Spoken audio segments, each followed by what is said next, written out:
എല്ലാ മനുഷ്യരും രാവിലെ മുതൽ രാത്രി വരെ കഷ്ടപ്പെടുന്നത്, അധ്വാനിക്കുന്നത്, കുടുംബത്തെ വിട്ട് വിദേശങ്ങളിൽ പോയി ജോലി ചെയ്യുന്നത്, ദൂര സ്ഥലങ്ങളിൽ പോയി അധ്വാനിക്കുന്നത്, പകൽ മുതൽ രാത്രി വരെ കഷ്ടപ്പെടുന്നത് കഴിക്കാനും കുടിക്കാനും ഉടുക്കുവാനും പാർക്കുവാനുള്ള സംവിധാനത്തിന് വേണ്ടിയാണ്. കർത്താവ് പറയാണ്, മുന്നമേ അവന്റെ രാജ്യവും നീതി അന്വേഷിപ്പേൻ, അതോടുകൂടെ ഇതൊക്കെയും നിങ്ങൾക്ക് കിട്ടും എന്ന് പറഞ്ഞാൽ, ഞാൻ നിങ്ങൾക്ക് വേണ്ടി ഇതെല്ലാം കരുതി വെച്ചിട്ടുണ്ട്, ഇതെല്ലാം നിങ്ങൾക്ക് ഒരുക്കി വെച്ചിട്ടുണ്ട്, ഇതെല്ലാം നിങ്ങൾക്ക് വേണ്ടി ഒരുക്കി വെച്ചിട്ടുണ്ട്.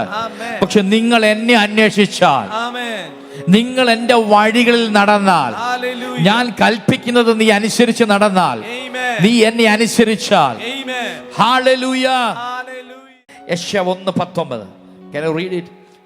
Isaiah chapter 1 verse 19. നിങ്ങൾ മനസ്സ് വെച്ച് കേട്ടനുസരിക്കുന്നുവെങ്കിൽ ദേശത്തിലെ നന്മ അനുഭവിക്കും. If you are willing and obedient, you shall eat the good of the land. വേറൊരു ട്രാൻസ്ലേഷൻ കൊടുക്കുന്നത് the best of the land.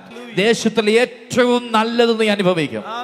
ഏറ്റവും നല്ലത് എന്ന് പറഞ്ഞാൽ, കർത്താവ് നിനക്ക് വേണ്ടി ഒരുക്കി വെച്ചിരിക്കുന്നത് മനുഷ്യന്റെ കണ്ണ് ഇതുവരെ കണ്ടിട്ടില്ലാത്തത്, അവൻ കേട്ടിട്ടില്ലാത്തത്, അവന് ചിന്തിക്കാൻ പോലും പറ്റാത്ത കാര്യങ്ങളാണ് കർത്താവ് നിനക്ക് വേണ്ടി ഒരുക്കി വെച്ചിരിക്കുന്നത്. വിശ്വസിക്കുന്ന ഒരു ആമേൻ പറഞ്ഞാൽ, നിന്റെ തലമുറയ്ക്ക് വേണ്ടി ഒരുക്കി വെച്ചിരിക്കുന്നത്. അമ്മമാര് പറഞ്ഞു, എന്റെ മോന് വേണ്ടി, എന്റെ മോൾക്ക് വേണ്ടി, എന്റെ കൊച്ചുമക്കൾക്ക് വേണ്ടി ഏറ്റവും നല്ലത് ദൈവം ഒരുക്കി വെച്ചിരിക്കുന്നത്, ഏറ്റവും ശ്രേഷ്ഠമായത് ദൈവം ഒരുക്കി വെച്ചിരിക്കുന്നത്. ആമേൻ പറഞ്ഞങ്ങോട്ട്, വിശ്വസിക്കാം അങ്ങോട്ട്.